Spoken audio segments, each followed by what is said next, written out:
반가워, 주영쌤이야. 2027 윤리와 사상 출제자유는 개념 완성 시작해볼 거야. 오늘 개강하기 전에 잠깐 OT하고 시작할 텐데, 그래도 우리 처음 만났으니까 날 알고 온 사람도 있겠지만 내가 누구고 수업을 어떻게 진행할 건지 또 어떤 방식으로 우리가 공부할 건지를 같이 한번 들어봤으면 좋겠어.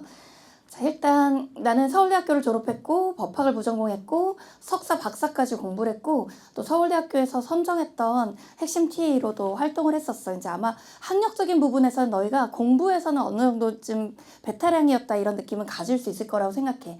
이투스에서 사회탐구 진행하고 있고 벌써 한 450만 명 정도 누적 가르쳐왔고 또 대치동에서 지금 명인학원 가고 있는데 우리 월 평균 한 3,000명 가까이 내 수업을 들었던 가장 피크 기록을 내가 가지고 있는 강사니까 아마 현강 경력도 충분히 너희가 믿을만 할 거야. EBS에서 오랫동안 강의를 진행했는데 최우수 강사상이나 공로상 같은 상도 타기도 했었고 실제 내가 윤리 전공자이기 때문에 유니스트 인공지능대학원에서는 인공지능 윤리가 되게 핫한 영역이거든. 그래서 그걸로 지금 특임 교수로 활동하고 있어. 알지? 카이스트 G드래곤? 유니스트. 죄송합니다. 자, 지금 이제 너희가 선택한 윤리와 사상이라는 과목 얘기를 안 할 수가 없어. 일단 사회탐구는 선택자 수가 과목별로 많이 편차가 있는 이런 영역인데 1등 하는 과목은 압도적으로 사회문화와 2등이 생활과 윤리야. 이 두 개가 투탑을 이루고 있고 이 사회문화 생윤과 더불어서 3위권에 생윤, 윤사, 쌍윤 세트가 많기 때문에 3위권에 안정적으로 안착해 있는 게 윤리와 사상 과목이라고 생각하면 돼. 이 윤리와 사상 과목을 그럼 왜 많이 선택하냐에 대한 얘기를 좀 해보면 숫자나 도표나 표분석 계산이 없어. 이게 생각보다 국영수 보고 나서 엄청나게 체력이 딸린 상황에서 내가 어떤 탐구를 봐야 되는데 탐구 과목에서까지 계산과 분석과 이런 게 많다 보면 게다가 타임 어택이 많다 보면 체력이 엄청 딸린 상황에서 당일의 컨디션이나 앞에 과목의 난이도에 따라서 변수가 되게 많이 생기는데 윤사는 그게 없기 때문에 타임 어택 과목은 확실히 아니라는 건 틀림없다고 생각하면 돼. 그럼 타임 어택이 아닌데 뭐로 난이도 조절을 할 거냐. 요즘 학생들이 탐구 공부 정말 열심히 하거든. 그러니까 난이도 조절하는 건 결국 그런 거지. 20문제 중에 한두 문제가 내가 한 번도 본 적 없는 선지가 나오는 거지. 그럼 내가 지금까지 알고 있던 걸로 비문학 독서처럼 때론 응용해서 독해야 되는 게 나올 수 있다. 좀 낯선 선지 한두 개가 1, 2등급을 가를 수 있다. 이런 게 차이가 있긴 한데 윤사의 내공이 어느 정도 쌓이고 나면 이게 낯선 선지가 아니라 기존에 아는 거에서 이렇게 변형해서 적용하면 되고 또 하나 1년 동안 나랑 공부하는 과정에서 지금까지 나온 기출은 무엇인데 이게 낯설게 변형되면 이런 선지들로 변형될 수 있어까지 예상하기 때문에 내가 공부하는 과정에서 다 그 낯선 선지까지 대비해서 가르쳐 줄 거야.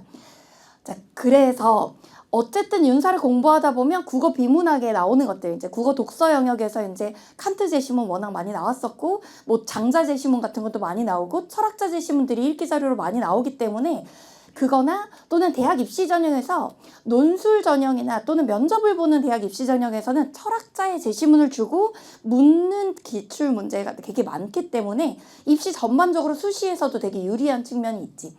또한 윤사가 3위 하는데 가장 크게 기여한 건 바로 생윤과 시너지 때문이야. 생활과 윤리와 윤리와 사상은 학자가 45% 겹쳐.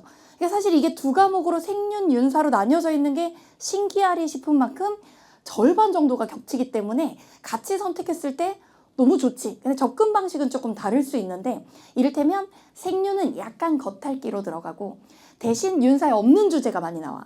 근데 윤사는 그 생윤에 나오는 학자를 좀 깊이 들어가는 거지. 좀 파고 들어가는 이 형태지. 그래서 생윤과 함께 선택시 너무 많이 중복되기 때문에 생윤, 윤사 선택한 학생들의 경우에는 사실 엄청 유리한 측면이 있다.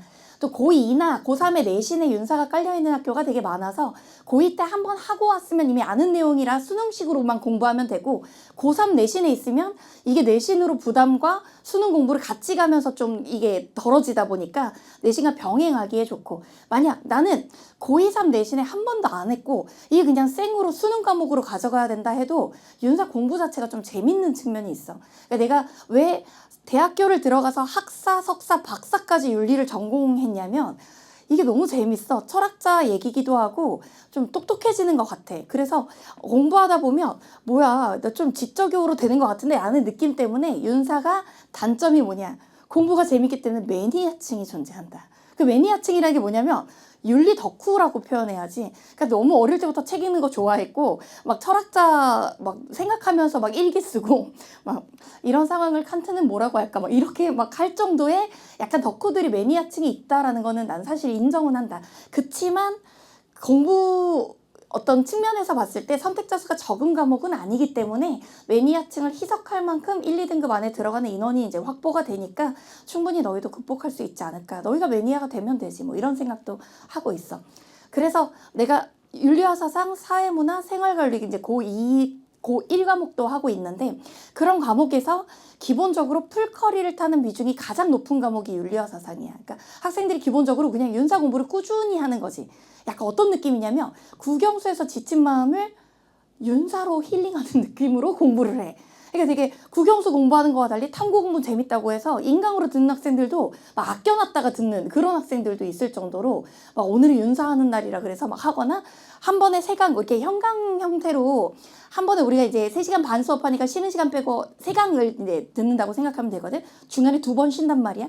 근데 그 3강을 아껴놨다 하루 한 강씩 인강에서 이제 듣는 학생들도 있는 거지. 그래서 현강처럼 한 번에 3개 듣면 더 좋은데 왜 하나씩 들어 했더니 윤사 공부하는 1시간이 제일 재밌어서요. 이런 학생들도 있을 정도로 좀 이게 과목이 매력적인 과목이라고 생각해. 개인적으로 생윤보다 윤사를 나는 더 좋아해. 왜냐면 이건 학자 얘기를 좀 깊이 파고 들어가니까 이제 마치 내가 오늘 윤사를 가르칠 때 소크라테스를 가르쳐 주거든. 그러면 쭉 1시간 동안 소크라테스랑 얘기하는 것 같은 느낌으로 이제 공부를 한단 말이야. 근데 생윤이라는 과목에서는 어떤 학자를 다루잖아. 그러면 1시간 동안 유교 20분, 불교 20분, 도가 20분 이렇게 좀 쪼개서 배워야 되는 거지. 그러다 보니까 약간 윤사가 스토리텔링이나 암기나 다 모든 면에서 조금 유리한 측면이 있어. 뭐 둘 다 재밌는 과목이고. 자, 기본적으로 주제 구성 얘기를 해볼 수밖에 없는데 이게 내신에서 배울 때랑 내가 지금 출제자에는 개념 완성이라고 하는 수능에서 강의할 때랑 조금 파트를 달리해. 내신 교과서는 동양윤리부터 나와. 근데 너희 우리 킬러 문제라는 단어 들어본 적 있을 거야. 20문제의 윤사 수능 문제가 나오는데 그중에 최고 단위 1, 2위 문제가 뭐냐라고 이제 물어봤을 때 주로 유교의 조선 성리학 파트인데 우리가 이제 동양부터 배우게 되면 그게 이제 지금까지 나왔던 가장 어려운 문제가 이 동양윤리 중에 유교 파트에 있다 보니까 첫째 주부터 다 도망가는 애들이 생겨. 왜 그러냐면 내가 지금까지 윤사 나왔던 5개년 기출을 풀어보면 이걸 정복할 수 없을 것 같다는 느낌이 드는 경우가 있거든. 근데 그 주제만 유독 그래. 정답률이 막 20%, 30%짜리 문제가 나오는 게 동양의 유교 파트인데 사실 서양에서 서양에서 이 윤사의 매력을 어느 정도 느끼고 나서 윤사 되게 재밌네 이렇게 공부하는 거구나가 좀 익숙해진 다음에 보면 볼만하거든. 그래서 우리는 수능 스타일로 의도적으로 서양 사상을 먼저 배워. 어차피 여기도 20문제 중에 8, 9문제가 서양에서 나오니까 서양윤리 8, 9문제, 동양윤리 8, 9문제 그리고 이데올로기 파트라 그래서 왜 너희 자본주의, 자유주의, 사회주의 이런 이데올로기가 있거든. 근데 그 파트가 한 3, 4문제 정도 나온다고 생각하면 되거든. 그래서 비중은 8대 8대 4 이 정도 느낌이나 8대 9대 3 이 정도 느낌으로 출제가 된다고 생각하면 돼. 그리고 너무 내신 스타일 문제는 수능엔 안 나와서 학교 내신엔 있지만 수능에서 다뤄지지 않는 거는 이 출제자의 눈에서 거의 그냥 교과서에 있는 빈칸 정도로만 체크되어 있고 요거 읽어보면 돼 정도로 내가 체크하고 넘어갈 거라고 보면 돼. 자, 이제 출제자의 눈 강의 들을 때 이제 너희가 뭐를 가져와야 되냐의 문제인데 일단 필수 교재 본교재가 있는데 출제자의 눈 개념 완성 본교재는 요런 내가 이제 선물 리본 형태의 요런 교재로 나가게 될 거야. 요 교재는 수업마다 계속 가지고 다니면 되는데 요거에 같이 밑줄 줬치고 문제도 풀고 복습 문제도 소개하고 읽기 자료에 요거는 수능에 정말 많이 나오는 제시입니다. 별표도 칠 거야. 그러니까 수업 중에 항상 가지고 다니면 되는 형태. 그리고 노트가 있을 텐데 내가 원래 노트를 한 권씩 나눠줘. 이제 자기마다 누구는 패드에 필기하는 게 편하고 누구는 자기 노트를 사서 다니는 사람이 있는데 나는 왜 노트를 나눠주냐면 그 노트에다 수능날 단권화하라고 나눠주거든. 수능날 아이패드 들고 가진 못하잖아. 수능날 너희가 뭐 결국 내가 1년 동안 공부했던 거 단권화해서 가져가야 되는데 개념 필기 노트 하고 그 다음에 이제 이 다음 커리에서 오답선지 정리해가지고 한 권만 수능장에 들고 가라고 그래서 이제 노트를 나눠준단 말이야. 그래서 그 노트에다 필기할 건데 한 명의 학자를 한 페이지에 정리하도록 내가 필기를 다 계산해서 하기 때문에 그냥 소크라테스로 한 페이지 꽉 채우고 플라톤으로 한 페이지 꽉 채우고 이런 형태로 줄수를 맞춰서 필기를 해서 너희가 시중에 다른 노트라면 줄수가 어긋나서 이제 다 다른 데서 시작하게 되니까 일부러 내가 노트를 나눠주는 편이야. 그래서 그 노트에다가 필기해주면 돼. 자, 그리고 나서 이제 복습은 어떻게 하냐. 자, 기본적으로 예습은 앞으로도 할 필요가 없어. 그냥 노베이스 상태로 와. 내신을 했는데 다 까먹었어도 상관없고 내신도 안 하고 난 수능만 해야 돼도 노베이스로 와도 상관없어. 어차피 수능 스타일로 다시 배울 거야. 내가 너희랑 수업 중에 하는 필기는 가끔 이런 애들이 있어. 나는 이지영 수업을 들었는데 필기가 너무 많아서 적응이 안 되더라 하는 사람이 있는데 단언컨대 사회탐구 필기해야 돼.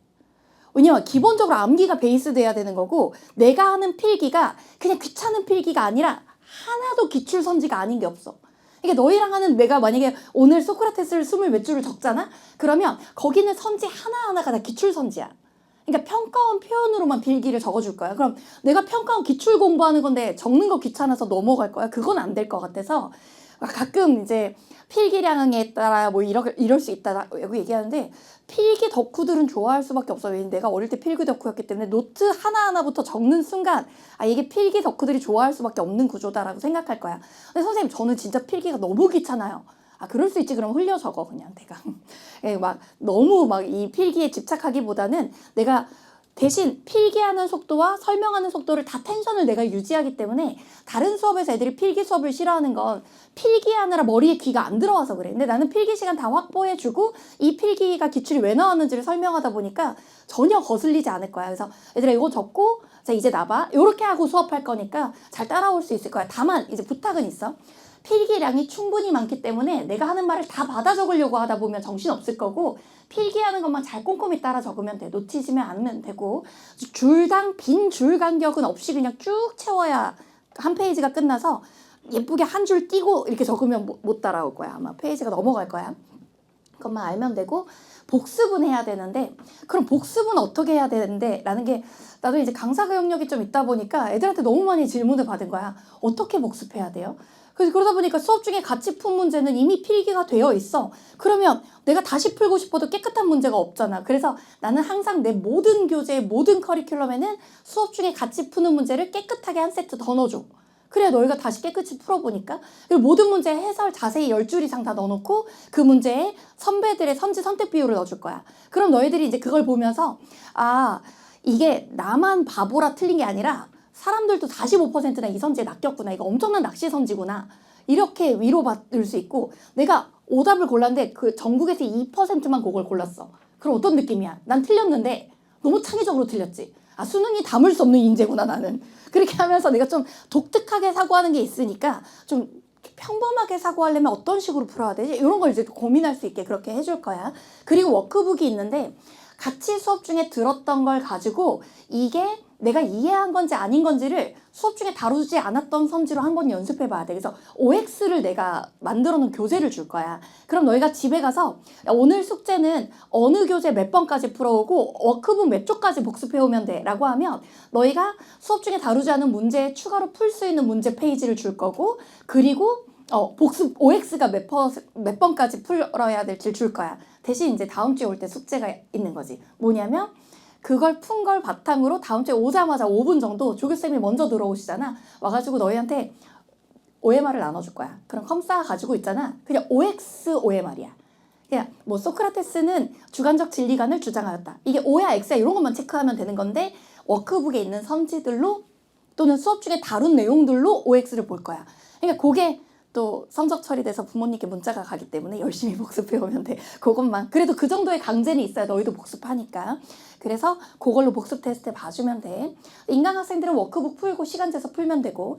자, 진돗개라고 하는 게 있는데 사실 내가 짱아라고 하는 진돗개를 키우긴 하는데 그 진돗개가 너무 예뻐가지고 이제 진돗개 캐릭터를 교재에 넣었는데 교재 이름도 진돗개로 지었어. 진도별 기출문제로 개념 완성이라 그래서 그 주제에 최근 4개년간 나왔던 기출이 뭔지를 알아야 너희가 어디까지 공부해야 되는지를 알지. 사실 근데 진돗개는 어려울 거야. 왜 어렵냐? 생각해봐. 수능 문제라고 하는 건 그걸 1년 내내 윤리와 사상을 공부한 사람이 풀 수 있는 난이도로 만들어진 거잖아. 근데 우리는 이제 딱 3시간 공부하고서 그 수능 문제를 풀어야 돼. 그럼 당연히 모르는 게 나올까 안 나올까? 나와. 그러니까 애들이 물어봐. 선생님 수업 열심히 듣고 필기도 다 복습하고요. 워크북도 풀고 진돗개를 풀었는데 너무 어려워요.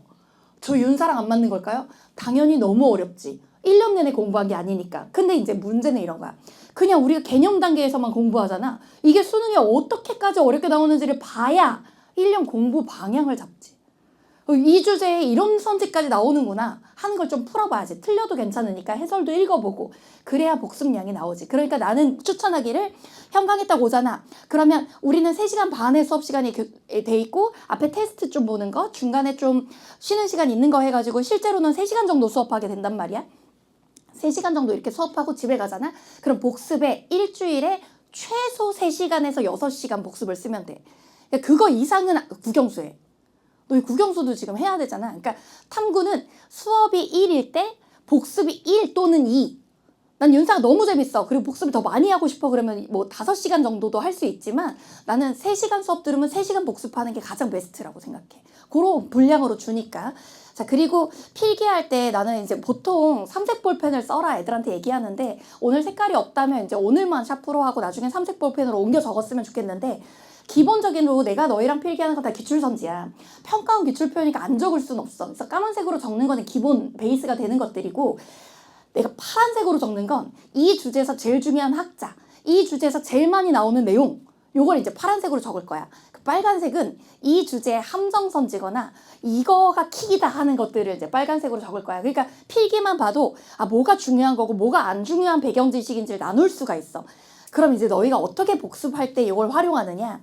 이건 내가 많이 추천하는 방법인데 빨간색이나 파란색으로 하는 거 어차피 외워야 되는 학자 이름이나 중요한 이론이야. 그러니까 그건 안 외우면 안 돼. 선생님 저는 암기가 너무 싫어서 진짜 사탐 너무 싫어요 한데 암기를 안 하면 탐구는 잘 못 봐. 그 암기가 약하면 어떻게 해요? 걱정하지 마. 오늘 수업 끝나면 알게 될 텐데 내가 멱살 잡고 머리에 다 집어넣어서 보낼 거야. 왜? 수업 중에 같이 외워. 너희 집에 가서 혼자 안 외우고 수업 중에 같이 외울 거야. 그리고 다음 주에 오자마자 또 같이 외울 거야. 그러니까 내가 지금까지 강사로 오랫동안 사랑받았던 이유는 뭐 때문이냐면 그냥 머리에 때려박아줘서야.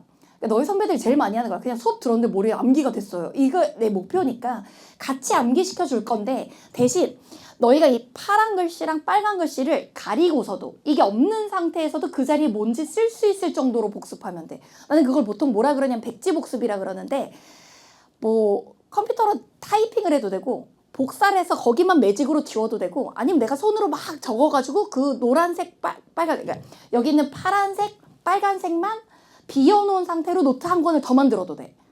그래서 보통 이제 내가 노트를 주잖아? 그러면 기본으로 그 출제자에는 개념 완성에 서비스되는 노트 말고 부가 노트 한 권을 더 사는 애들이 많아. 왜? 내가 하나는 더 복습 노트로 쓰는 거지. 빨간색 파란색 비워놓고. 근데 얘들아 이게 너희한테 내가 얘기하면 뭐 디테일까지 OT에서 좀 길 수 있어. 흰색 분필은 이걸로 쓰면 되고 빨간색은 이걸로 쓰면 되거든. 근데 파란색이 이게 칠판에 그닥 가독성이 안 좋고 흰색이랑 구분이 잘 안 돼. 그래서 내가 파란색으로 너희는 필기하지만 나는 실제 노란색으로 적을 거야. 왜냐면 내가 노란 분필 들었어 그럼 너희는 파란색이야. 노란색으로 바꿀게 그럼 너희는 파란색이야. 이게 흰색이랑 파란색 구분이 안 돼서 부득이하게 내가 그렇게 노란색으로 필기할게. 자, 그것만 하면 되고 그래야 너희도 집에 가서 오늘 3시간 수업 들었는데 3시간 중에 제일 중요한 학자가 누군지가 색깔로 바로 보이니까 훨씬 좋을 거야. 그래서 이것까지는 안 외워도 되겠지 하는 학자는 내가 수업 중에 같이 외우지도 않아. 그것만 알아두면 되고 자 이제 노트인데 노트 한번 샘플 펴볼래? 노트 한번 펴봐. 맨 첫 장으로 가서 내가 편지 하나 써놨고 그 다음에 노트 필기 샘플이 하나 있을 거야. 그 보면 세로선이 있는데 1번 동그라미 1번 A 하고 이렇게 들여쓰기 세로선이 있어.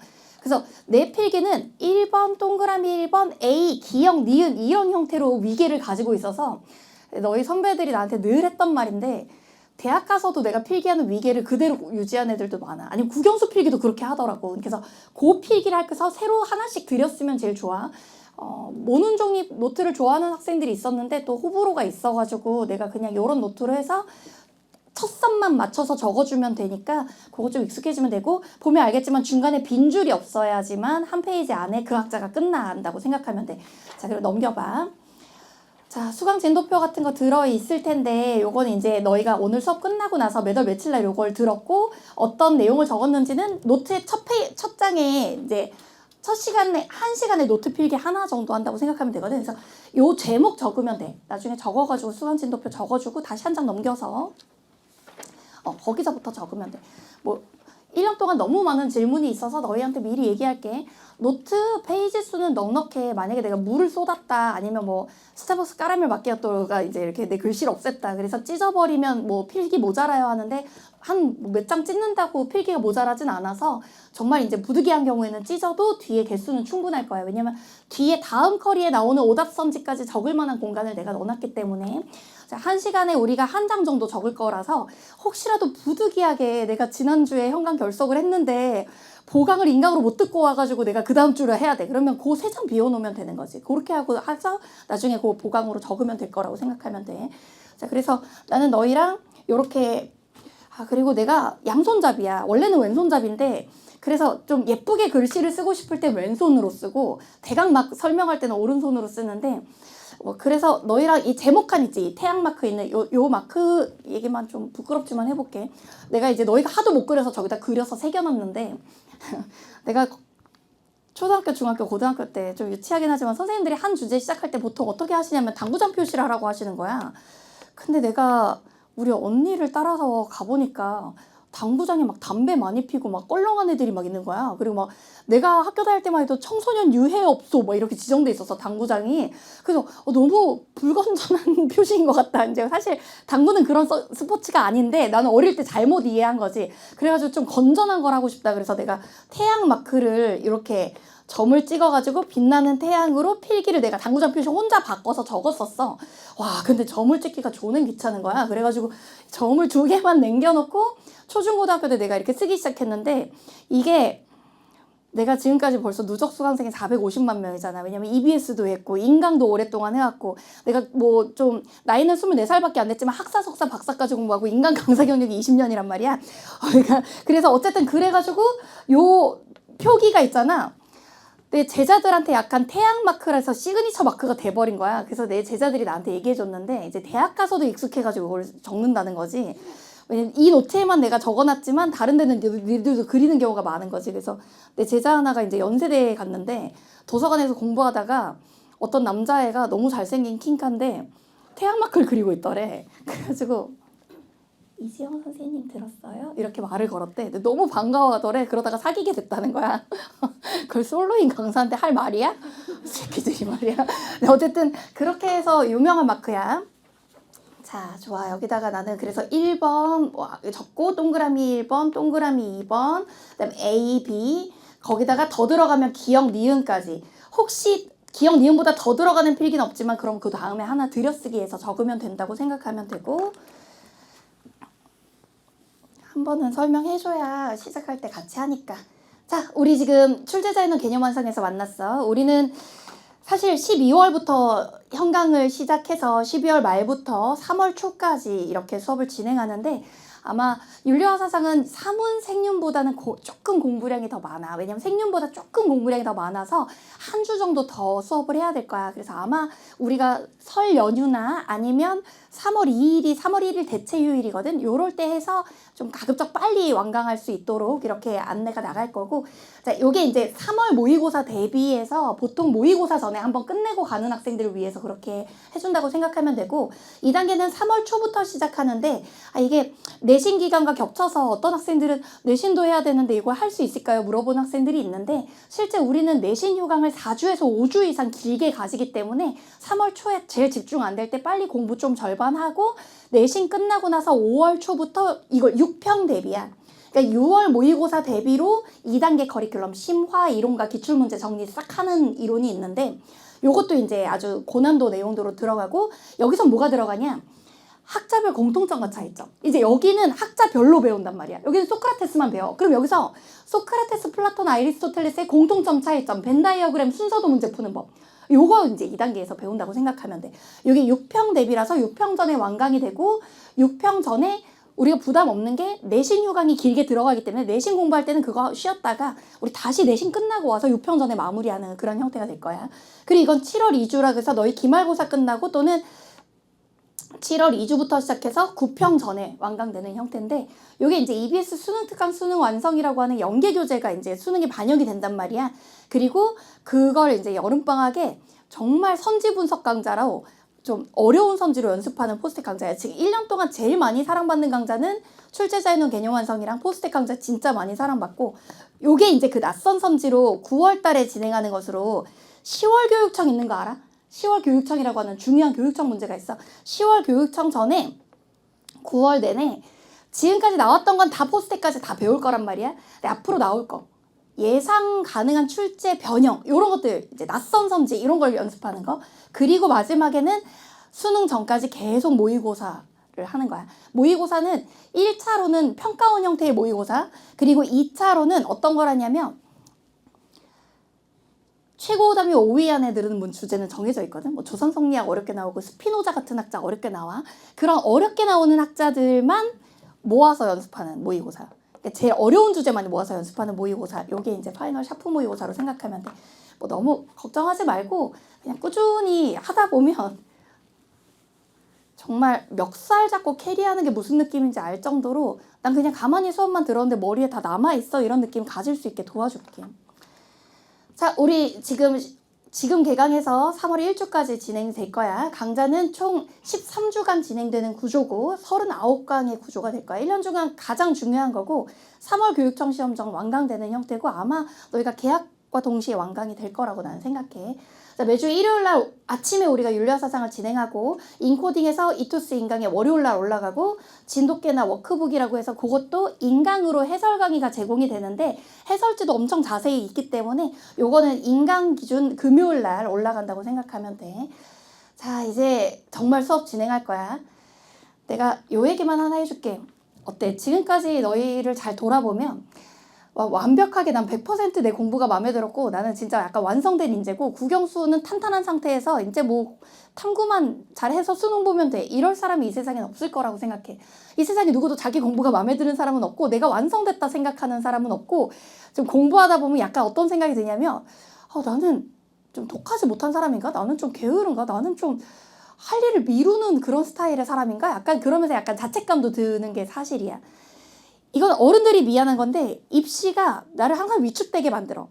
공부하는 게 죄는 아닌데 약간 죄인처럼 뭔가 죄 지은 것 같고 뭔가 안 해놓은 것 같고 뭔가 게으른 것 같고 이런 느낌이 입시가 가져다주는 스트레스가 너희를 만들어 놓은 거라고 나는 생각해. 근데 이거 좀 재수없을 수 있지만 너희한테 얘기해주고 싶어. 수능은 그렇게 어려운 시험 아니고 1년 진짜 미친 듯이 투자하면 좋은 결과가 나올 수 있는 시험이라고 생각해.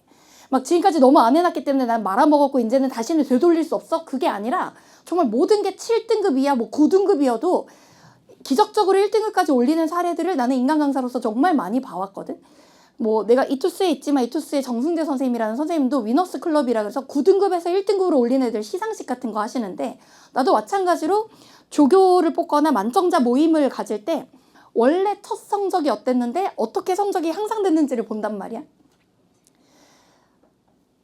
아무리 내가 해놓은 게 없어도 맘먹고 1년 딱 투자하면 눈 딱 감고 1년 동안 열심히 하면 충분히 잘할 수 있는 게 수능 공부라고 나는 생각해. 그래서 뭐 나는 남들보다 늦어서 안 돼 그런 생각도 하지 마. 국영수는 선생님 그래도 아무리 그래도 기초가 있어야 되는 거 아니에요? 그럴 수 있지. 그래서 뭐 중학 수학, 중학 도형 이런 강좌들도 있잖아. 그런 것도 하고 하다 보면 충분히 1년이란 기간이 그렇게 짧은 시간이 아니기 때문에 충분히 잘할 수 있다라는 생각을 했으면 좋겠어. 난 안 될 거야. 난 아마 거기 대학까진 못 갈 거야 라고 스스로 나는 안 될 거야 하는 순간 난 진짜 그걸 할 수 없는 사람이 돼. 왜냐면 그걸 꿈을 이뤄줄 유일한 사람이 나를 포기하면 그 꿈을 이룰 사람이 포기했기 때문에 할 수 있는 사람이 없어. 근데 내가 할 수 있다고 생각하고 믿으면 충분히 아직 기회는 남은 거니까. 그래서 내가 이거는 조언을 하나 해줄게. 책 같은 거 봤잖아. 그럼 책에다가 이름 쓰잖아. 조금 부끄러울 수도 있는데 그 부끄러움이 원동력이 되는 거야. 내가 가고 싶은 대학 학과를 적어. 연세대학교 경제학과 몇 학번 누구 합격 뭐 이런 식으로 적어놔. 그렇게 적어놓으면 어떤 일이 벌어지는지 얘기해줄게. 친구들이 책상에 내 책을 보면서 얘기할 거야. 너 연세대 간다고? 네가 연세대 가면 내가 트럼프다. 이런 사람도 있을 거고 엄마 아빠도 아들, 딸, 엄마 거기까지 바라지 않아 라고 얘기하실 수도 있어. 근데 그게 동력이 돼. 왜? 남들이 내 꿈을 비웃고 남들이 나를 안 될 거라고 생각한다거나 남들이 내 꿈을 하찮게 대할 때 그것만큼 독해지는 비결은 없다.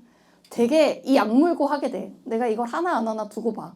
약간 복수하고 싶은 마음도 들고 진짜 세상에 덤벼라는 느낌도 들고 난 그래서 약간은 내 객관적인 상황과는 좀 거리가 먼 목표여도 내가 그런 거 적어놓고 내가 1년 동안 목표치를 갖고 남들한테 꿈을 선언하고 그게 어떻게 실현되는지를 보여주는 기적을 너희가 만들면 된다고 나는 생각해.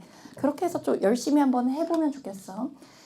자, 일단 나는 1년 동안 너희랑 3월, 6월, 9월 모의고사 실시간 분석 방송 같은 것을 이지영 렉처 채널이라는 유튜브 채널에서 수능 전용 채널에서 할 거야.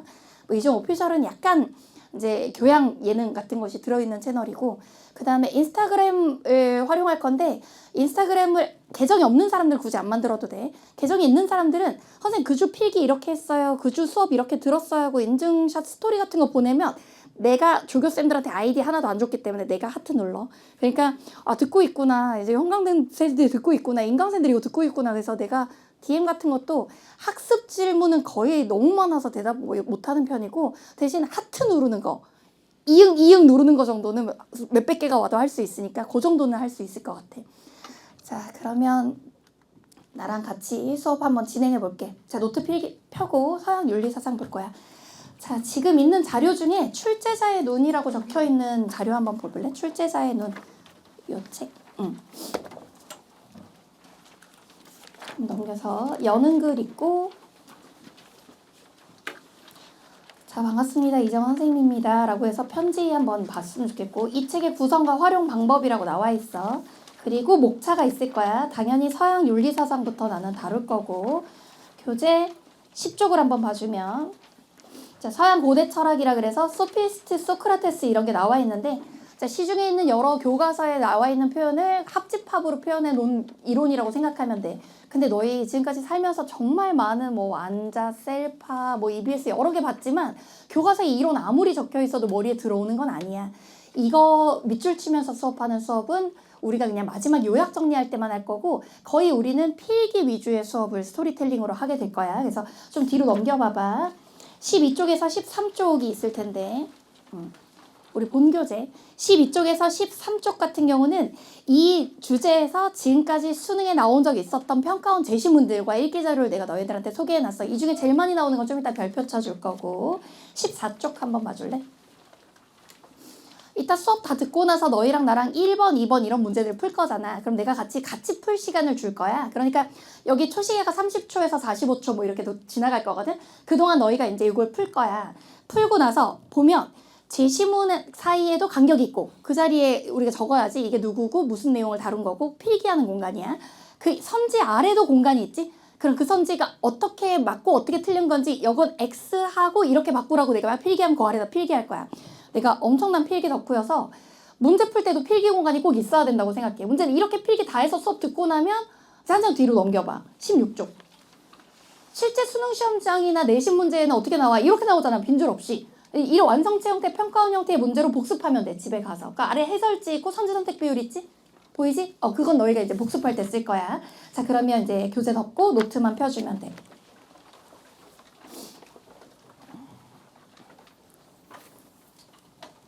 자, 나랑 같이 수업 한번 진행해 보자. 까만 펜부터 준비하면 되고.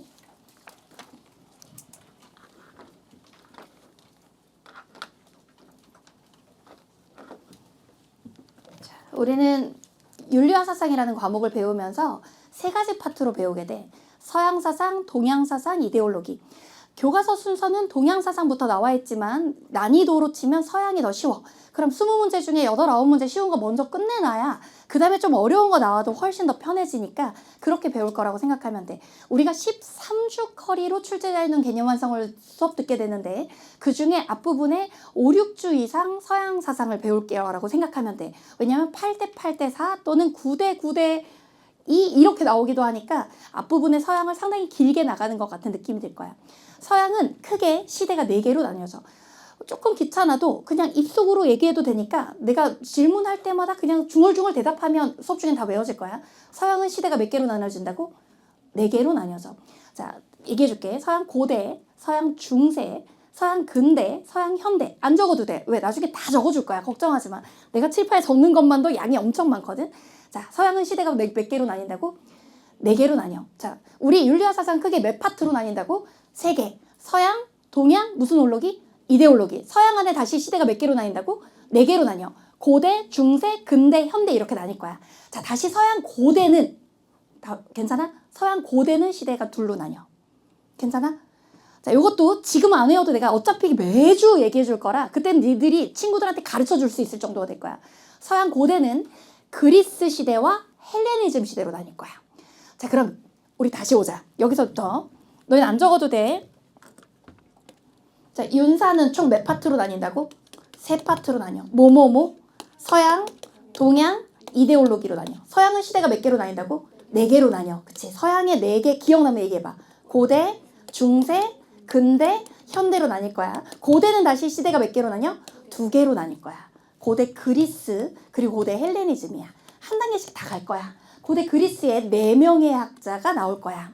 시험 문제 나오는 학자는 4명의 학자인데 실제로는 더 디테일이 있어. 왜 더 디테일이 있다고 내가 너희한테 얘기하냐면 자주 나오지 않는 배경 지식에 해당하는 학자들이 있기 때문이거든. 그리고 서양 고대 그리스와 헬레니즘 할 때 오늘은 헬레니즘까지 가지도 못하고 우리는 서양 고대 그리스만 거의 2주를 배울 거야. 왜? 여기가 출제 비중이 꽤 돼. 거의 20문제 중에 2문제 정도를 잡아야 되는 거니까 그렇게 생각하면 돼. 또 첫 주니까 너무 텐션 높게 빨리 나가지 않을 테니까 요 정도 느낌으로 따라와. 내가 가끔 그런 애들이 있어. 아, 선생님 인강으로 선생님 보다 왔는데요. 선생님 뭔가 피곤해 보여서 왜 피곤해 보였나 봤더니 자기는 맨날 2배속으로 들었는데 선생님 좀 취한 것 같다는 거야. 말투가 1배속으로 들어서. 근데 실제로는 인강은 자기가 공부할 때 뭐 1배속, 1.5배속, 2배속 뭐 그럴 수 있지. 나도 유튜브 4배속으로 들어. 자막 있는 거 막 눈으로 빨리 봐야 되니까. 근데 인터넷 강의는 내가 그걸 머리에 넣고 흡수하는 시간이 있기 때문에 요 현강 속도 정도로 쭉 따라오면서 하는 것도 가장 좋기는 해. 자, 한번 보자. 요거 내가 다시 지워볼 테니까 한 번만 더 대답해봐. 윤사는 크게 몇 파트로 나뉘어? 3파트. 뭐뭐뭐. 서양, 동양, 이데올로기. 서양은 크게 몇 개의 시대로 나뉘어? 4개의 시대. 기억나? 고대, 중세, 근대, 현대. 고대는 다시 시대가 몇 개로 나뉘어? 2개로 나뉘어. 고대 그리스와 헬레니즘. 자, 고대 그리스의 대표적인 학자 4명이 있는데 그거 얘기부터 하려고 그래. 자, 일단 제목 먼저 적어볼게. 여기서부터 필기하면 돼. 앞으로 이거는 너무 지겨울 때까지 내가 계속 할 거라서 너희가 이미 외울 거야. 자, 너희는 태양마크는 이미 그려져 있고 서양 자, 고대 그리스 철학 1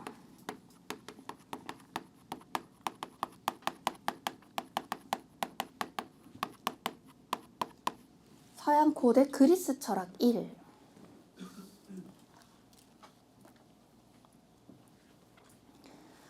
자, 서양 고대 그리스 철학 얘기를 하기 전에 철학이 뭔지 얘기를 한번 해볼게. 지금 내가 얘기하는 5분 정도의 내용은 수능엔 안 나오는 내용이야. 그치만 윤리학 사상을 왜 공부해야 되는지는 알아야 되니까 철학이 뭐야? 라고 누구한테 물어보면 이게 대답하기가 좀 어려워.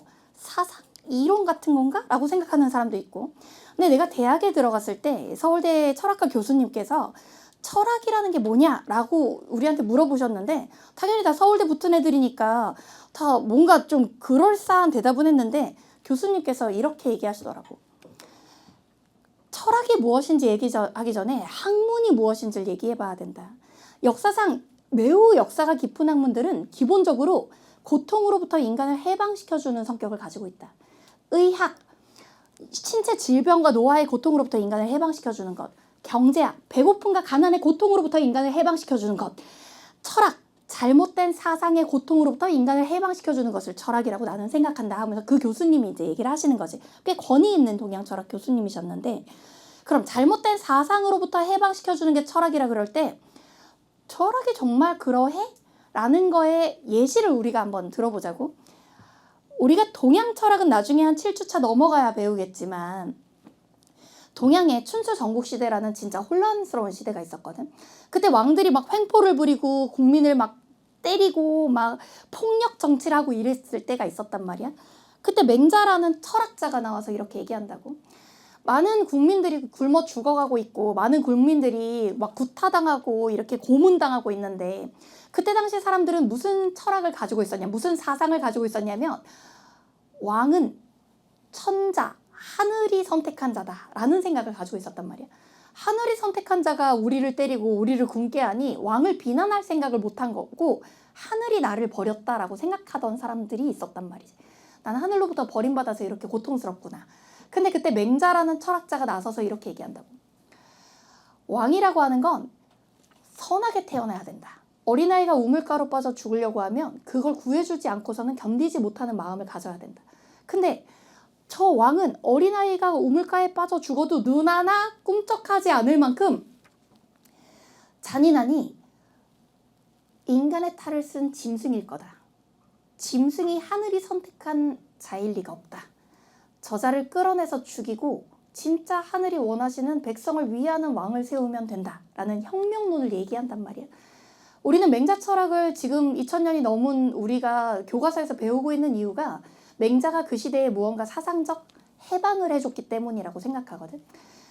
뭐 모든 사람이 다 기독교는 아니겠지만 여기 교회 다니는 사람도 있고 그냥 교회는 안 다녀도 예수라는 인물을 알고 있는 사람도 있을 거야. 지금 내가 맹자를 맹자님이라고 안 했으니까 예수도 예수님 아니고 그냥 여기 너무 많은 학자가 있어서 전부 다 님으로 존칭하지 못한다는 걸 이해해줘. 악플이 많이 달리던데. 자, 예수가 왜 그러면 철학 교과서에 나오냐? 실제 우리 윤사 교과서에도 나오거든. 그때 왜 성경에도 이런 장면이 있어. 성전이라고 하는 곳에 있는데 거기서 사람들이 이제 제사를 지내고 있었어. 그러니까 그 제사하는 게 제단에다가 이제 제물을 바친다 이런 거야. 양을 바치는 사람도 있었고 비둘기를 바치는 사람도 있었고 이렇게 제물을 바쳐가지고 자신의 죄를 용서해 주세요 하고 하나님께 비는 사람들이 있었단 말이야. 근데 그 제물의 가격이 매우 비쌌나 봐.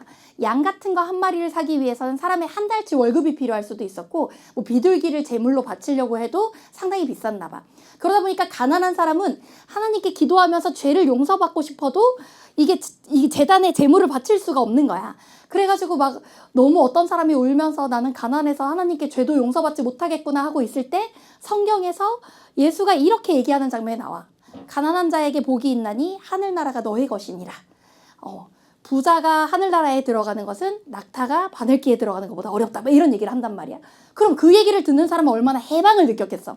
난 내가 돈이 있어야지만 속죄할 수 있을지 알았는데 돈이 없어도 가난한 자에게 복이 있고 구원을 받을 수 있는 게 있다고 치니 그게 또 철학적인 해법이었던 거지.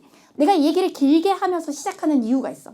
앞으로 너희가 나랑 윤사라는 과목을 재미있게 공부하려면 도대체 그 시대가 어떤 시대였는데 그 시대의 사람들을 가장 괴롭히는 사상이 뭐였고 그 사상으로부터 지금 이 나오는 철학자들이 무슨 해방을 위해 노력했는지를 계속 배울 거야. 그러니 얘들아 이 시대는 엄청나게 왕이 부패하고 막 혼란기였어. 이때 소크라테스가 나타나서 짜잔 하고 이런 얘기를 해줬더니 사람들이 마음이 편해진 거야 라는 식으로 계속 수업을 진행할 거야. 그러니까 너희는 나랑 시험 문제는 정확히 뭐 세계사 수업처럼 연표가 나오진 않지만 이게 몇 세기의 철학인지를 배울 거야. 아 이때 분위기는 어땠어. 그러니까 이런 철학이 나올 수밖에 없었어 라는 얘기를 들을 거란 말이야. 자 처음 배울 건 시험 문제 자주 안 나오는 내용이야. 그러니까 앞에 한 몇 줄은 부담 없이 적어줘. 자, 노란색으로 1번 자연철학.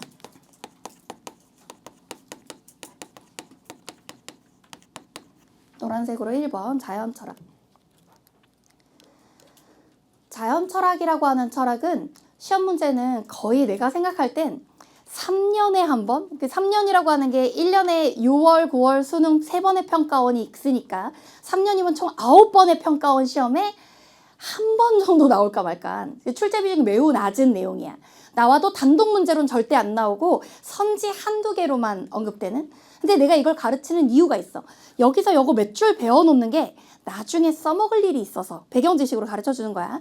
자, 고대 그리스에 이오니아 지방이라는 흰 분필 이오니아 지방이라는 지방이 있었어. 이오니아 지방에서 했던 철학이라 해서 이오니아 철학 또는 이오니아 학파 이렇게 불러. 이오니아 철학 또는 이오니아 학파.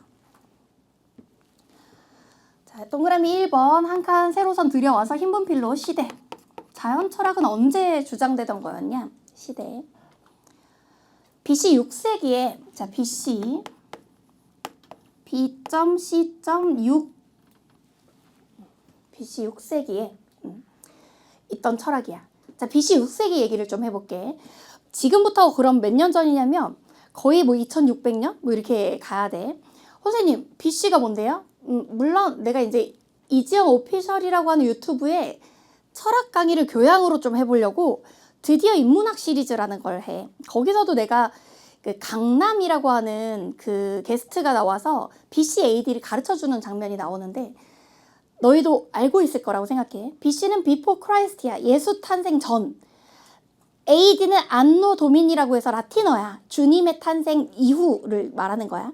그래서 BC라 그러면 우리가 지금 2025년에 만났으니까 26년을 공부하기 위해서 만난 거지. 그러니까 25년 말이라고 치면 2025를 다 앞으로 가고 다시 앞으로 가서 600년을 가야 되겠지. BC 6세기야. 이때만 해도 아직 철제 농기구나 철제 무기가 보급되기 전이야. 철기 시대 이전이 뭐야? 청동기 같은 거 있을 때지. 근데 이 청동기 같은 거 있을 시기, 이 시기에는 주로 어떤 상황이 나타났냐면 BC 6세기 이때는 인간이 자연에 대해 지배하는 능력이 약할 때야. 인간의 신분필, 인간의 같은 줄, 인간의 자연 지배력 약함.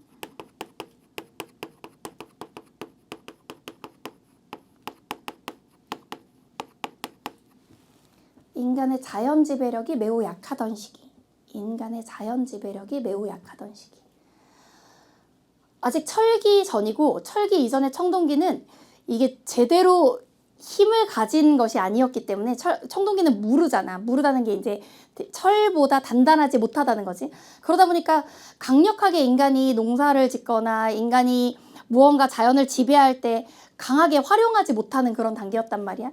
그러다 보니 아직은 먹고 사는 게 풍족하지 않고 배고팠던 때야. 그럼 아직 먹고 사는 게 풍족하지 않고 배고프면 어떤 현상이 나타나냐? 너희가 이런 거 한번 생각해봐. 수학 공부를 해야 되는데 오늘 무슨 이유에선가 너무너무 바빠가지고 너희가 아침도 못 먹고 학교에 갔고 점심시간에 친구랑 싸워가지고 입맛이 확 가가지고 혼자 있고 싶어가지고 밥도 안 먹고 막 그냥 운동장 몇 바퀴 돌다가 이상한 사람처럼 운동장 몇 바퀴 돌다가 점심을 안 먹었어. 그때만 해도 괜찮았는데 저녁 수업 오기 전에 학원 오기 전에 저녁을 먹어야 되는데 아니 내가 뭘 차를 잘못 타가지고 반대로 가느라 저녁도 못 먹었어. 그리고 나서 내가 공부를 해야 돼. 공부가 잘 돼? 안 돼? 안 돼. 그러니까 수학 공부한다고 생각하면 너무 배고프고 너무 힘들고 너무 지치면 머리가 안 돌아가잖아. 이때가 그럴 때야. 아직 철학이 본격적으로 발달하기 전이야. 왜냐면 당장 배고파. 너무 배고파서 머릿속에 나는 왜 살까? 우리의 삶은 무엇인가? 진리란 무엇인가 고민하기엔 씨발 배고파. 이 생각밖에 안 나는 시기. 그러다 보니까 철학이 본격적으로 발달하기 전이야. 그럼 이것도 알려줄게. 언제 그럼 철학이 본격적으로 발전하냐?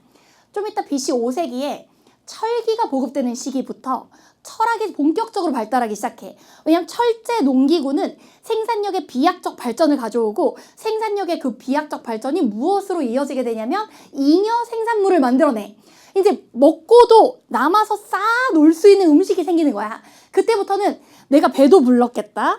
옆에 쌓아놓은 여분의 음식도 있겠다. 난 왜 살지? 우리는 어떻게 살아야 행복하지? 라는 것에 대한 고민이 가능해져. 이게 되게 의미 있어. 왜냐하면 그 철기가 보급되는 시점에 BC 5세기, 그러니까 BC 6세기에서 BC 5세기가 더 이후야. BC 5세기에 서양에는 소크라테스가, 같은 시기에 동양에는 공자가, 인도의 석가모니가 활동을 시작해.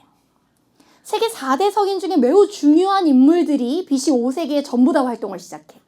그럼 그 사람들이 짠 것처럼 인도와 중국과 그 다음에 고대 그리스에서 동시에 뿅 하고 나타났냐? 그렇다기보다는 바로 먹고 사는 것이 어느 정도 해결된 이후에 철학이 발달한다는 걸 보여주는 사례라고 생각하면 돼. 그럼 이때는 어땠냐? 사람들이 아직 배고프고 아직 너무 자연의 위대함을 내가 정복하는 방법을 모르다 보니까 이때는 뭐가 제일 신기하냐? 천둥 번개가 치면 제일 신기하고 와 위대한 자연. 폭풍 해일이 일면 와 자연 앞에 인간은 정말 무력하구나라고 생각하고 자연을 숭배하는 것이 나타나기 시작해. 그러니까 인간이 대단해는 이 다음부터 나타나는 거고 지금은 이제 자연을 숭배하는 철학이 나타나기 시작하는 거야. 그 자연을 숭배하는 철학이라고 하는 게 A. 흰분필 A. 얘들이 관심사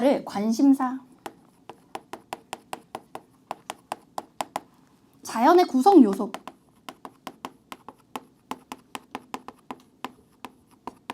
자연의 구성 요소에 대해서 관심을 가지기 시작해. 자연은 무엇으로 이루어져 있을까? 뭐 고대 그리스어로 아르케라고 했는데 이거 알 필요 없어. 시험 문제 안 나오니까. 자연의 구성 요소가 뭘까? 그래서 이제 얘들이 제시한 자연의 구성 요소에 이제 학자들이 등장하는데, 학자. 자연의 구성 요소가 물이라고 생각하는 학자도 있었고, 자연의 구성 요소가 불이라고 생각하는 학자도 있었고, 자연의 구성 요소가 원자라고 생각하는 학자도 있었어. 자, 물이라고 생각하는 학자 이름은 탈레스인데 역시 인문필, 외울 필요가 없다는 얘기지. 탈레스, 괄호 열고 물, 컴마, 헤라클레이토스,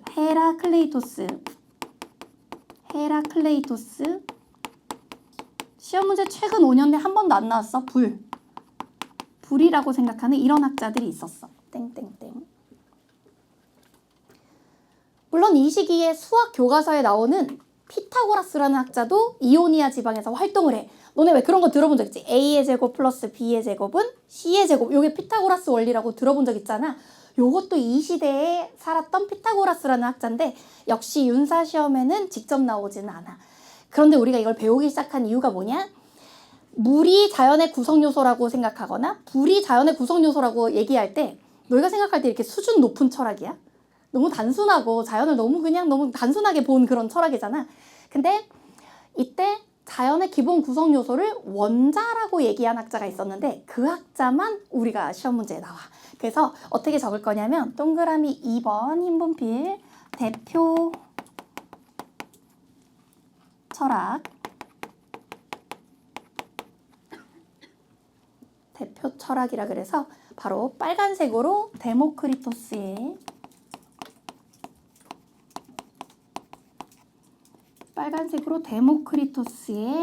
유물론, 이거 하나 배우려고 이 필기를 한 거야. 데모크리토스의 유물론.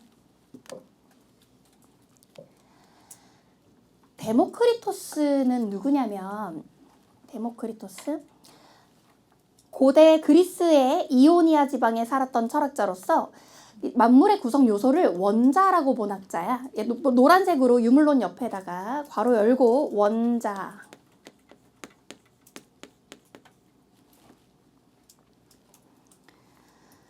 원자라고 하는 자연의 구성 요소가 있는데 그것으로 세상이 이루어져 있다. 생각해보면 지금 우리가 알고 있는 과학 상식에도 어긋나지 않는 말이야.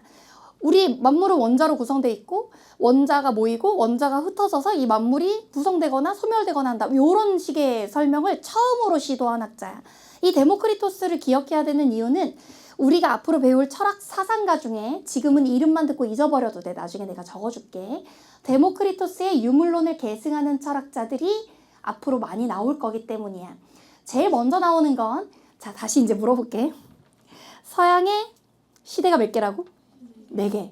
고대, 중세, 근대, 현대. 고대가 다시 시대가 몇 개로 나뉜다고? 2개. 그게 그리스와 헬레니즘으로 나오는데 고대 헬레니즘 철학에 바로 이 유물론을 계승한 에피쿠로스 학파가 등장해. 그럼 너희가 나중에 에피쿠로스라고 하는 걸 배울 때 어떻게 되냐면, 아, 데모크리토스의 유물론을 계승한 학자, 이렇게만 기억하면 되는 거지. 자, 그래서 이오니아 철학이라고 하는 또는 이오니아 학파라고 하는 학파가 있었는데 그들이 자연이 무엇으로 이루어졌을까를 논의하는 과정이 있었다. 하지만 우리가 진짜 배워야 되는 건 뭐냐면 인간 철학이거든. 이 자연 철학이 인간 철학으로 넘어오는 걸 우리가 뭐라 그러냐면 인간 철학으로의 전환이라 그래. 그 인간 철학에는 다시 2가지 계열이 있어. 그 2가지 계열이, 하나는 인간의 이성을 중시하는 계열. 이성이 뭔데요? 생각하는 힘. 하나는 인간의 감각을 중시하는 계열. 감각이 뭔데요?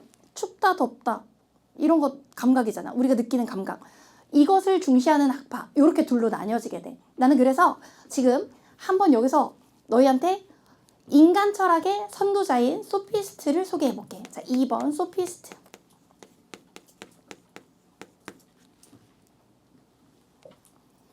소피스트는 옆에 흰 분필로 인간 철학의 선구자,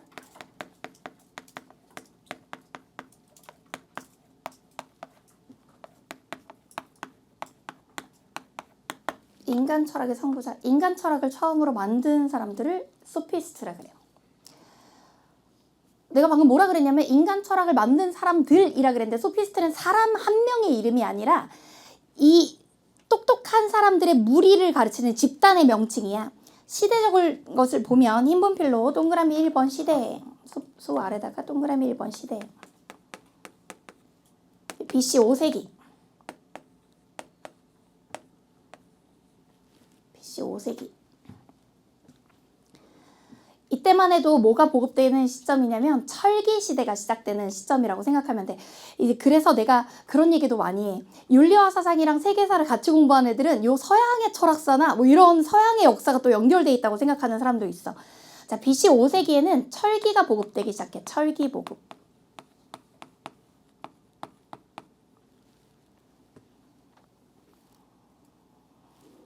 이 철기가 보급된다는 것이 A로 가서 역시 암기사항은 아니고 베이스인데 철제 농기구와 자, A 철제 농기구와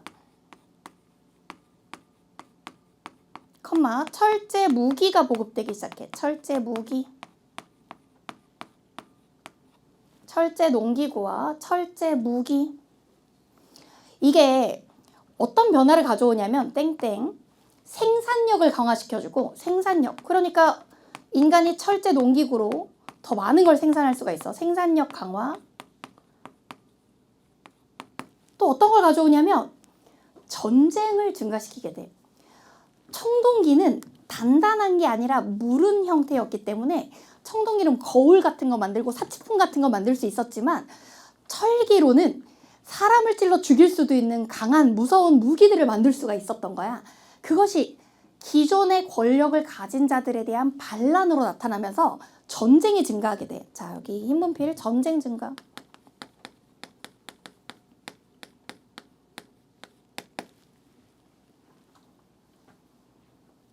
그러니까 서양에서는 페르시아 전쟁이나 펠로폰네소스 전쟁 같은 그런 전쟁들이 나타나기 시작하고 동양에서는 기존의 왕권에 대해 철제 무기를 가지고 저항하는 사람들이 나타나면서 춘추 전국시대가 열리고 막 이런 식으로 기존의 권위에 도전하는 전쟁 또는 기존의 패권을 바꾸려는 전쟁 같은 것들이 나타나기 시작해. 근데 이런 건 다 세계사적 배경 지식이고 우리가 진짜 알아야 되는 건 그것이 무엇을 가져왔냐면 B, 노란 분필, 너희에겐 파란 펜. 인간의 자연 지배력을 강화시켰다는 거야. 인간의 자연 지배력 강화. 인간의 자연 지배력 강화.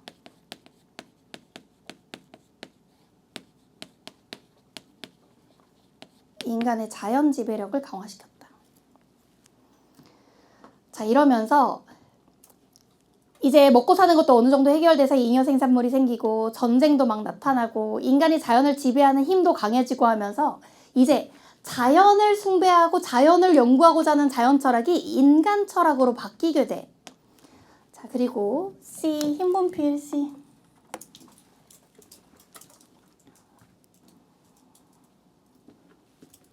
페르시아 전쟁이라는 전쟁이 나거든. 페르시아 전쟁.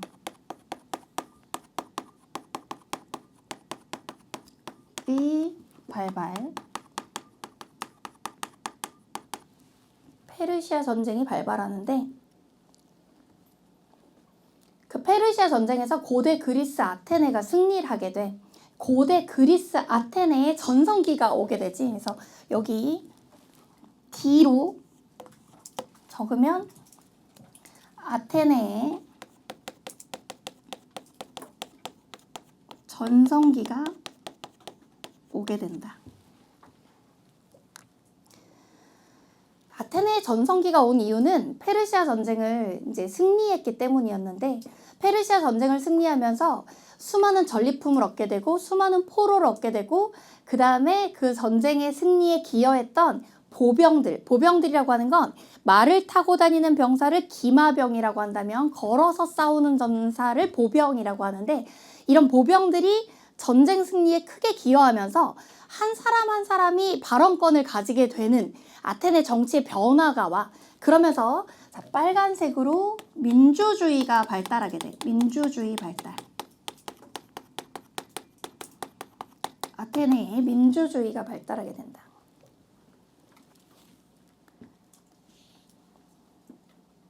한 사람 한 사람이 전쟁의 승리에 기여한 보병들로서 전쟁 승리의 주역이 됨으로써 자기의 발언권들이 늘어나게 되고 그게 각자 자기의 의견을 자유롭게 표현할 수 있는 민주주의의 발달로 가져왔다고 생각하면 돼.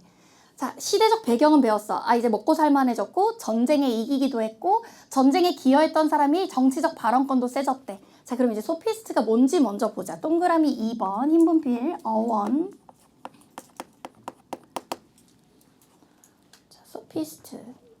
고대 그리스어로 어원은 자, 소피아 먼저 적어볼게요. 소피아. 소피아라는 단어는 원래는 고대 그리스어로 지혜라는 뜻이야. 지혜.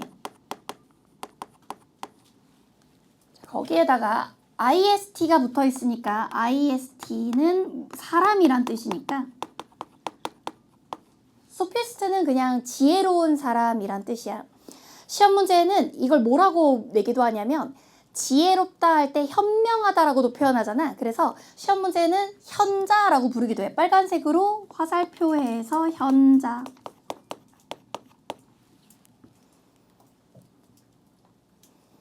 그럼 뭐 하는 사람들이었냐? 자, 이 사람들의 동그라미 3번. 소피스트의 직업.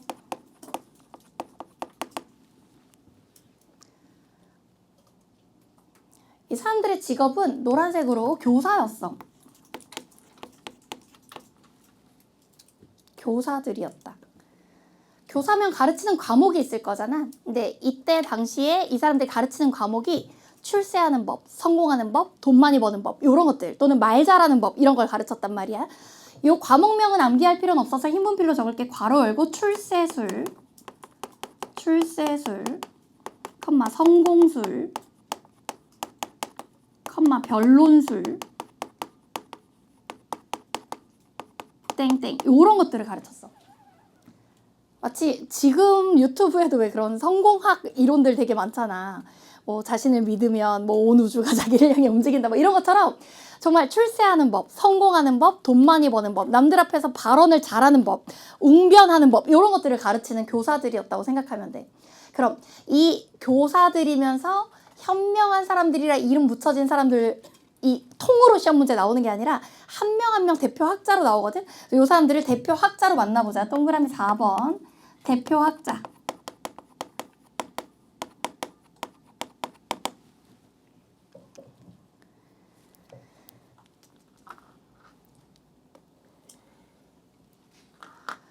자, 소피스트의 대표적인 4명이 나와. 4명 중에 시험 문제 압도적으로 첫 번째 학자가 많이 나온다고 생각하면 돼. 자, 소피스트 몇 명 있다고? 4명 있다고. 그 안에 압도적으로 1명이 많이 나와. 그 사람 이름이 프로타고라스야. 그래서 이건 필수 암기고 무조건 중요한 거기 때문에 빨간색으로 A. 프로타고라스.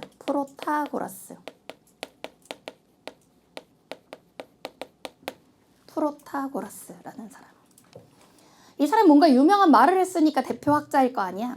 그러니까 쉽게 말하면 고대 그리스의 아테네 전성기에 1타 강사였다고 생각하면 돼. 지금 제일 잘 나가는 유명한 강사가 있는 것처럼 프로타고라스도 그때 당시 1타 강사였는데 이 사람이 했던 가장 유명한 말 옆에 노란색 이것도 암기사항이야. 인간은 만물의 척도. 인간은 만물의 척도다. 인간은 만물의 척도. 척도는 뭐냐면 기준, 잣대, 표준을 뜻하는 인간을 재는 기준 뭐 이런 뜻이야. 그럼 여기서 인간이 무엇을 재는 기준이냐? 이때 만물이라고 하는 건 세상 모든 것인데 세상 모든 것의 선악, 미추, 장단, 다소를 기준을 판단하는 기준이 인간이다. 이렇게 생각하는 거야. 이걸 우리가 그래서 풀어서 암기할 필요는 없지만 풀어서 적으면 기억, 흰분필 이렇게 적을 수 있어. 개별인간은 개별인간. 한 사람 한 사람의 개별인간이지. 개별인간은 선악 판단의 기준이다 라는 뜻이야. 개별인간은 선악 판단의 기준. 개별인간은 선악 판단의 기준이다. 한 사람 한 사람이 다 선악 판단의 기준이라는 걸 인간은 만물의 척도라고 하고 그걸 얘기한 학자는 프로타고라스야. 별표를 A 앞에다가 하나 치는데 자 오늘 내가 OT부터 시작해서 자연 철학 가르치고 인간 철학 중에 소피스트 가르치고 있는데 이 칠판에 적은 거 다 까먹어도 되니까 프로타고라스 한 명만 기억해도 돼. 정말 그 정도로 중요한 학자야. 자, 한 사람 한 사람이 선악 판단의 기준이래. 근데 있잖아. 한 사람 한 사람이 선악 판단? 선악뿐만 아니라 선악 미추도 다 판단하는데 장단 다소도 마찬가지야. 그럼 선하다, 아름답다, 추하다? 이 기준이 우리 모두가 다 똑같은 기준을 가지고 있을까? 그렇지 않다는 걸 잠깐 얘기해보자. 네가 생각할 때 지금 활동하는 아이돌이나 배우 중에 가장 잘생긴 사람은 누구야? 마이크 싫어? 차은우. 자, 네가 생각할 때 가장 잘생긴 사람. 남주야. 좋은데? 나의 최애 아이돌이라 이 사람이 빠질 수 없다 하는 사람 크게 누가 한번 얘기해봐. 없어? 잘생긴 사람이 그렇게 없니? 사람마다 누가 더 잘생겼다 못생겼다 뭐 더 미남이다 추남이다 이런 기준에 가장 잘생긴 사람은 다 선호가 다를 수 있어. 근데 문제는 나는 대학교 1학년 때 슈렉 내 키가 166인데 키 168에 나랑 2cm 차이 나고 몸무게 88인 오빠를 쫓아다녔거든. 왜냐면 내 이상형은 슈렉이야. 곰돌이푸 토토로. 너무 안으면 내 손이 두 개가 안 닿을 것 같은 그런 남자 있잖아. 얼굴이 커가지고 어깨랑 별로 차이도 안 나고 목도 좀 짧고 너무 귀엽지 않아? 난 그런 남자를 좋아한단 말이야. 대학교 1학년 때 내가 좋아했던 오빠가 딱 그런 스펙이었어. 그래서 내가 너무 이상형이랑 사귀게 됐으니까 좋아가지고 여대 다니는 내 친구한테 나 서울대 갔는데 남자친구 너무 잘생겼다 했더니 너무 보고 싶대. 그래서 오더니 지영아 나랑 싸울래? 정말 잘생긴 거 맞아? 이렇게 얘기했던 기억이 나는데 내가 그 얘기를 너희한테 왜 하겠어? 누군가에게는 차은우가 잘생겼겠지만 나는 이런 사람이 잘생겼다고 생각할 수도 있는 거잖아. 이건 프로타고라스는 뭐라고 얘기하는 줄 알아? 차은우가 잘생겼다고 생각하는 사람한테는 차은우가 잘생긴 거고 토토로가 잘생겼다고 생각하는 사람에게는 토토로가 잘생긴 거니까 개별 인간, 너 한 사람 한 사람이 다 주관적인 기준을 가지고 있는 거고 그게 각자에겐 옳은 거야 라고 얘기하고 싶은 거야. 이게 무슨 얘기냐면 자 동그라미 니은 흰분필 진리는 자 여기서 노란색 주관적이고 진리는 주관적이고 개별적인 것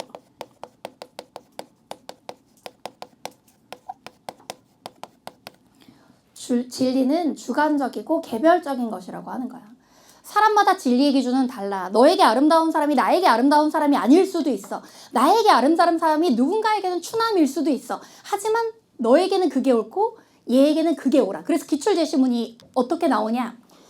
어떤 사람에게는 그렇게 나타나는 대로 그게 옳은 것이고 다른 사람에게는 다르게 나타나는 대로 그것이 또 옳은 것이다. 이런 식으로 제시문이 나오면 또 프로타고라스야. 자, 이 사람이 압도적으로 많이 나오고 두 번째 학자가 그래도 빨간색으로 적을게. 고르기아스야. 빨간색 B 고르기아스.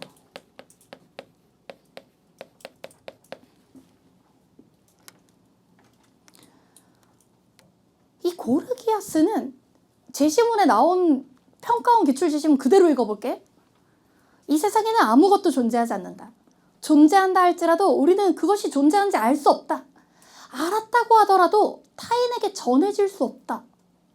이 제시문으로 나오는 사람이야. 느낌이 좀 독특하지? 일단 요약해서 얘기하면 흰문필 자주 나온 거 아니까 아무것도 존재하지 않는다. 아무것도 존재하지 않음.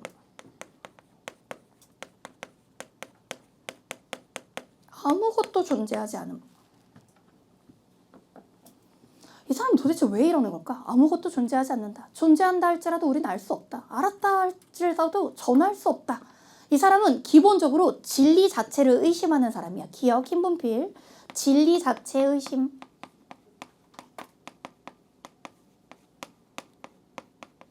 진리 자체를 의심하는 사람이야.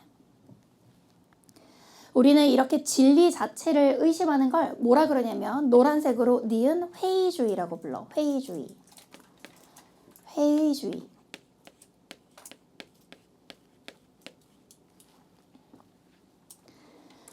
회의주의라고 하는 단어를 오늘 공부한다고 생각하면 되는데 아, 나 지금 잘 살고 있는 건지 인생에 회의감이 들었어. 이런 말 쓰잖아. 이때 회의는 디스커스의 뜻이 아니란 말이야. 나 의심스러워. 나 지금 내 인생이 제대로 가고 있는지 잘 모르겠어. 라는 의심에서 비롯되는 거거든. 그러니까 진리가 있는지 모르겠어. 라는 건데 이게 프로타고라스랑 또 연결돼 있어. 왜 그러냐면 사실 프로타고라스는 야, 너에게는 그게 옳은 거고 이 사람한테 이게 옳은 거야 해서 끝났거든. 근데 고르기아스는 그 얘기를 계속 발전시키다 보니까 이런 생각이 드는 거야. 세상에 미남이 존재하긴 하는 걸까? 저 사람에게는 차은우가 미남이고 저 사람에게는 토토로 슈렉이 미남인데 그럼 미라는 게 존재하지 않는 건 아닐까? 아름다움이라는 건 존재하지 않아. 존재한다 할지라도 알 수 없어. 그게 아름다움이 진짜 맞는지. 알았다고 해도 남한테 전할 수 없어. 왜? 나의 아름다움과 저 사람의 아름다움의 생각이 다르니까. 그러니까 사실 아름다움은 없는 거나 다름없는 게 아닐까? 이렇게까지 나간 거야. 이게 고르기아스. 세 번째 학자로 갈게. 자, 빨간색으로 C. 트라시마코스. 왜 이름이 좀 까다로워요. 트라시마코스.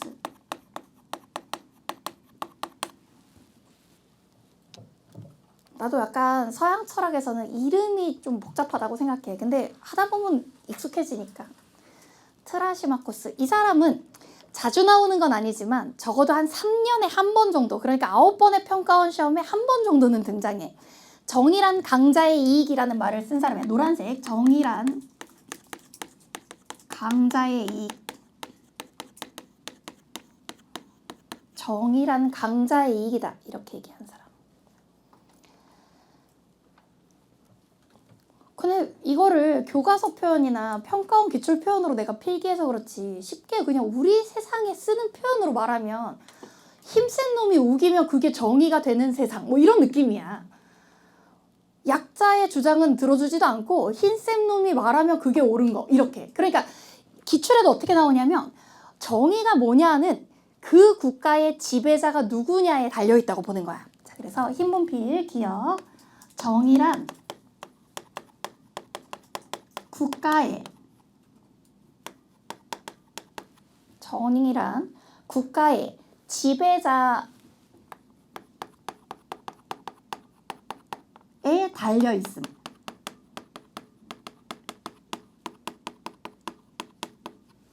정의란 국가의 지배자에 달려있음.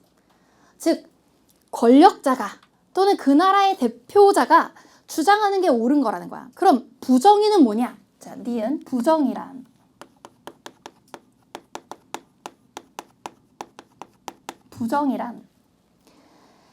약자에게 이익이 되는 거.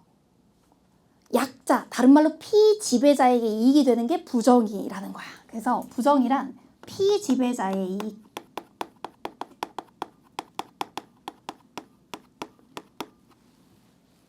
이게 트라시마코스라는 사람의 생각이야. 여기서 질문.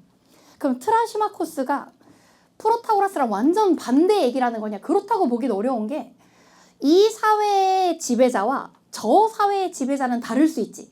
그러니까 이 기준이 절대적인 게 아니라 다른 기준이 있을 수 있다는 걸 얘기하는 건 어느 정도 닮아 있다고 생각하면 돼. 네, 마지막 각자는 진짜 시험 문제 자주 안 나와서 노란색으로 한 단계 약하게 쓸게. D. 칼리클레스. 나는 칼리클레스는 평가원 기출에서는 거의 본 적이 없고 EBS 교재 수능 특강 수능 완성 읽기 자료 정도에 이렇게 등장하는 학자야. 이 사람은 뭐라고 얘기하냐면 덕이란, 여기서 덕은 도덕의 줄임말이야. 덕이란 욕망을 최대한 충족하는 거야 라고 얘기한 사람인데 흰문필로 적을게. 자주 안 나오니까. 덕이란 욕망을 최대한 충족. 덕이란 욕망을 최대한 충족. 덕이란 욕망을 최대한 충족. 이게 뭔지 알아? 도덕이 뭐냐? 옳다는 것이 무엇이냐? 너의 욕망을 최대한 충족하는 거다. 그러니까 배고플 때 많이 먹는 게 옳은 거야. 졸릴 때 많이 자는 게 옳은 거야. 피곤하면 쉬는 게 옳은 거야. 이런 정도의 느낌이야. 근데 다 느껴지는 게 있을 거야. 프로타고라스나 고르기아스나 트라시마코스나 칼리클레스 같은 학자들이 전부 다 하고 싶은 말은 뭐냐면 너에게 좋은 게 좋은 거. 이게 그래서 이들의 진리관을 내가 결론 내려볼게. 동그라미 5번이야. 동그라미 5번. 이 소피스트가 말하는 진리관을 결론 내려볼게. 이 네 명의 공통점이지, 진리관. 진리 판단 기준은 각자의 감각과 경험에 있다고 보는 거야. 이걸 우리가 빨간색으로 감각 경험 계열이라 그래. 감각, 중간점 경험 계열. 감각 경험 계열이다. 감각 경험 계열이라고 하는 건 쉽게 말하면 괄호 열고 흰 분필 감각적 유용성을 중시하는 건데, 감각적 유용성. 자, 유용하다, 다른 말로 쓸모 있다는 말이야. 내가 먹고서 맛있는 거, 내가 잘 때 잘 자는 거, 내가 피곤할 때 잘 쉬는 거, 나에게 쓸모 있는 감각을 주는 거. 내 눈을 즐겁게 하는 게 아름다움이고, 나를 잘 맛있게 먹여주는 게 맛있는 거고, 이렇게 감각적 유용성에서 진리를 찾는 거야. 얘네가 생각하는 진리는, 자, A, 객관적 진리가 아니야. 자, 그러니까 A, 객관적 X, 객관적 진리가 아니고, 절대적 진리가 아니고 절대적 X.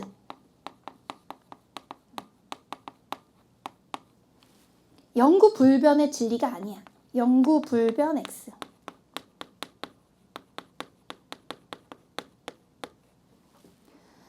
나에게 아름다움이 저 사람에게 아름다움이 아니니까 객관적이라고 보기 어려워. 그 다음 절대적인 기준도 아니야. 또 하나, 내가 지금 슈렉과 토토로를 좋아하냐? 대학교 1학년 땐 그랬거든. 근데 그 새끼가 나를 차버렸단 말이야. 윤리적이지 않은 단어 미안해. 그래서 나 그 다음부터는 키 크고 잘생긴 남자를 찾아다녔단 말이야. 두 번째 남자친구 키가 195였어. 하지만 또 헤어졌어. 그러니 변해가. 그럼 이제 우리가 진짜 외워야 되는 건 노란색으로 객관적의 반대말을 외워야 돼. 그럼 얘네의 진리는 객관적 진리가 아니니까 무슨적 진리일까? 그렇지, 주관적 진리야. 주관적, 노란색으로 적고 주관적 O. 절대적 진리가 아니라 무슨적 진리일까? 계속 노란색으로 적을 거야. 상대적 진리야. 그렇지. 절대적의 반대말 상대적. 상대적 진리고. 자, 그 다음 영구 불변이 아니라 계속 변해가. 그러니까 나의 이상형과 아름다움의 기준은 계속 변하잖아. 잘 봐. 내가 짜리몽땅하고 뚱뚱한 사람 만났다가 연애 결과가 안 좋았어. 그 다음 길쭉하고 멋진 사람 만났다가 역시 연애 결과가 안 좋았어. 그 다음에 좀 짬뽕인 사람을 만났다가 역시 안 됐어. 그래서 지금 솔로인데 언젠가는 만날 수도 있겠지. 아닐 수도 있고. 그치만 나에게 아름다움의 기준은 변해가. 가변적이야. 가변적 O. 그러니 얘네의 진리는 객관적이지 않고 주관적, 절대적이지 않고 상대적, 영구불변이 아니라 가변적 진리야. 자, 그러면 이 소피스트를 배우는 이 의의가 뭐냐? 자, 동그라미 6번이 마지막 줄이어야 되는데 필기의 마지막 줄 맞니? 동그라미 6번에 의의 이렇게 적어봐. 도대체 얘네는 왜 우리 교과서에 나와 있고 시험에 나오는 걸까? 그 이유를 다시 앞으로 가서 설명해 줄게. 자, 얘네 철기가 보급될 때 철제 농기구가 보급되고 철제 무기가 생기면서 전쟁이 막 많이 생기던 시기에 페르시아 전쟁에 승리하는 아테네의 전성기에 활동했던 사람들이야. 아테네 전성기에 아테네가 이기는데 기여했던 수많은 보병들이 있었고 한 사람 한 사람이 자기의 발언권을 가지게 되면서 민주주의가 발달했단 말이야. 그런 민주주의가 발달할 때 네가 하는 말도 들어볼 만하고 저 사람이 하는 말도 들어볼 만하다 라고 하려면 너도 옳고 얘도 옳다여야 되는 진리관이 필요했을 거야. 그러니까 객관적으로 하나만 옳고 나머지는 다 쓰레기야 하는 것보다는 이 사람 얘기도 들어보고 저 사람 얘기도 들어보는 게 민주주의 발달에는 훨씬 좋았을 거란 말이야. 따라서 얘네의 가장 큰 공은 뭐냐면 민주주의, 빨간색 민주주의 발달에 기여했다는 거야. 민주주의 발달에 기여.